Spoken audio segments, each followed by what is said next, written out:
मिरज पूर्व भागात प्रथमच नव्याने सलगर येथे सुरू झाले अत्याधुनिक सिद्धिविनायक नेत्रालय व्हिजन सेंटर। आज तुमच्यासाठी मोफत नेत्र तपासणी व ऑपरेशन शिबिर 13 एप्रिल ते 5 मे 2026 या कालावधीत सुरू असलेल्या या शिबिरात कॉम्प्युटरद्वारे संपूर्ण डोळे तपासणी, मोतीबिंदू फेको शस्त्रक्रिया, 5 बिंदू उपचार, लेसर सुविधा, तिरळेपणा व लहान मुलांच्या डोळ्यांचे आजार यावर तज्ञ डॉक्टरांकडून उपचार उपलब्ध आहेत। तसेच ब्रँडेड चष्मे, गॉगल्स व कॉन्टॅक्ट लेन्सेस ही उपलब्ध। वेळ सकाळी 9 ते दुपारी 2 आणि सायंकाळी 4 ते 8। ठिकाण हायस्कूल रोड, सलगरी, तालुका मिरज। संपर्क 9309764441।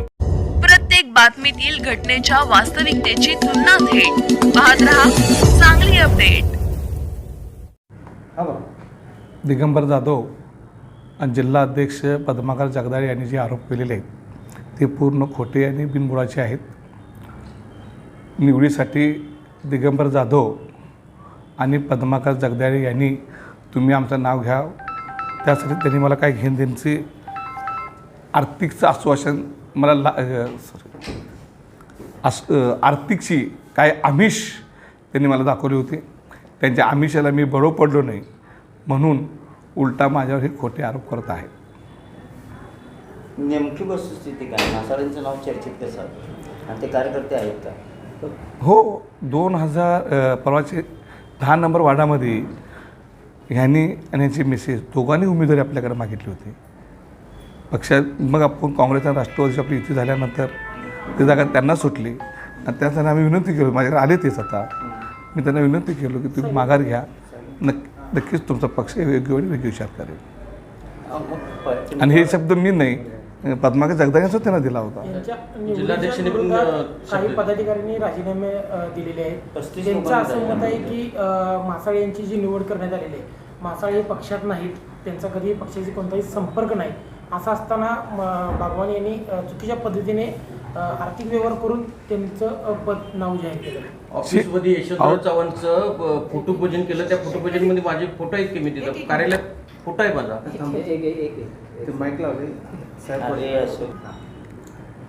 त्यांनी जो आरोप करतात, मी आत्ता काय म्हणतो 10 नंबर वार्डामध्ये अशोक आणि त्यांची मिसेस दोघांनी आपल्याकडे उमेदवारी मागितली होती आणि त्यांना उमेदवारी देण्याचं आश्वासनसुद्धा दिलं होतं, पण आपण त्यांना जगात तिथं आपल्याला वाटणीला जगाच नाही आल्यामुळं त्यांना मी असू दे जगदा दोघांनी विनंती केली, तुम्ही इलेक्शन लढवू नका, तुम्ही थांबवा, पक्ष तुमचा योग्य वेळी योग्य विचार करेल। आणि ज्या वेळेला मासाळे यांनी नगरसेवकाचा आज दाखल केलं, मग माझ्याकडे नाही मागणी केली, जिल्हा अध्यक्षाकडे मागणी केलेली आहे। आणि असे अनेक जे लोक आहेत जे जिल्हा अध्यक्ष मागणी केली, डायरेक्ट माझ्याकडे आल्यानंतर मी त्यांना पहिला विचारत होतो की तुम्ही जिल्हा अध्यक्षाकडे मागणी केली आहे का, जिल्हा अध्यक्षाच्या कानावर घातलेलं आहे का?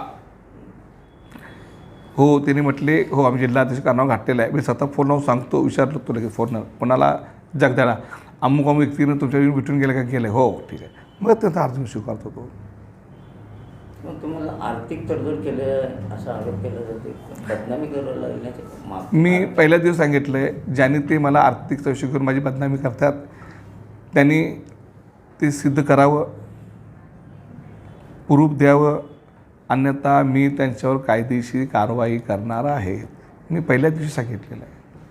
या संदर्भात पक्षश्रेष्ठींशी काही तुम्ही बोललाय? पक्षश्रेष्ठीशी नाही, मी वहिनीचे इलेक्शन चालू आहे आत्ता, त्यांची एवढी मोठी इलेक्शन असताना एवढी छोटी मोठी गोष्टी आता त्यांच्या म्हणजे इथला विषय तिथं कानावर घालणं योग्य नाही। पण इलेक्शन बारामती झाल्यानंतर मी वहिनीला परत परदेशात असलेले तटकरे साहेबांना भेटणार आहे।